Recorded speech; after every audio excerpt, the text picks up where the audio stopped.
Okay. Championship game po namin ngayon. So, nag-prepare kami for warm-up. Sana panoorin niyo yung game namin.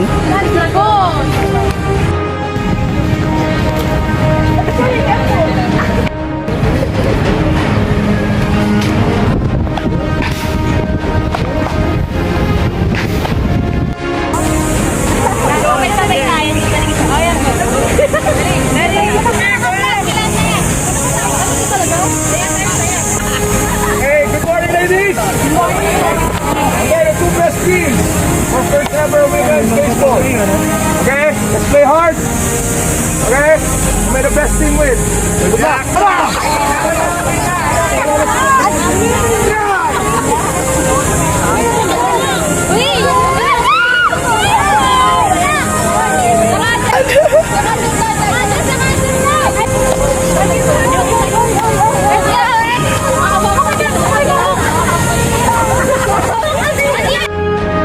Special thanks and shoutout po sa One United. Maraming salamat po.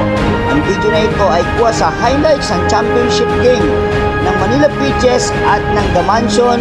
Ito po ang kauna-unahang women's baseball tournament sa Pilipinas na palaro ng One United.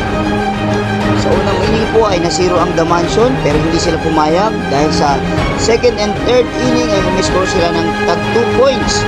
Pero nanaig po ang Manila Peaches dahil sa unang inning ay umiscore sila ng 5. Sa pangalawa ay 2, nasiro sila sa pangatlo. Kaya sa after the third inning po ay nanaig ang Manila Peaches sa score na 7-4.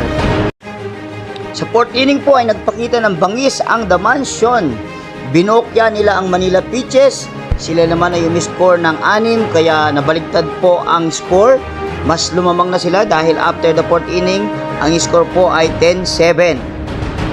Hindi po nagpatinag ang Manila Peaches. Sila po ay nagpakita ng magandang depensa at binokya nila sa 5 and 6 inning at isa lang ang ibinigay sa 7th inning sa The Mansion. Sa opensa naman, sila ay umiscore ng 1 sa 5th inning, na 0 sa 6th inning, pero nagpakita ng bangis sa last inning. Ito po yung 7th inning. Sila po yung umiscore ng 3 at nakatabla sa score na 11-all. Sa extension game po, sa 8th inning, may score ng 2 ang The Mansion, kaya ang score ay naging 13-11. Nagpakita rin po ng magandang opensa ang Manila Peaches. Sila po ay mabilis na nakatabla sa 13-all nang wala pang out. Isang matinding long fly sa right field ang ibinigay ni Jansel Basa na ito'y naging dahilan upang siya ay makarating sa third base. Excited po ang lahat kung sino ang magwawagi. Matindi ang labanan dalawang koponan. Ang Manila Peaches, kailangan nilang maka-score para matapos ng laro. Ang The Mansion naman ay kailangang dumipensa para mapigilang umiscore ang Manila Peaches at magkaroon ng another extension. Try na mag-steal ng base si Jansel Basa going to home, pero siya ay na-trap kaya nagkaroon ng round down play.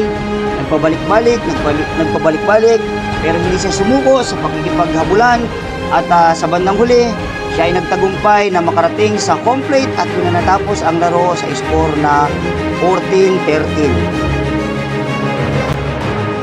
Napaka-inspiring ng pangyayaring ito sa Manila Peaches dahil sa unang laro sila ay tinalo ng Antipolo, sa pangalawang laro sila ay tinalo ng The Mansion ng 18-0, pero hindi sila sumuko, patuloy silang nakipaglaban hanggang makarating sila sa semifinal at makarating sa final dahil gusto nila na maging part ng history na kauna-unahang champion sa unang-unang women's baseball tournament sa Pilipinas.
Sabi ko.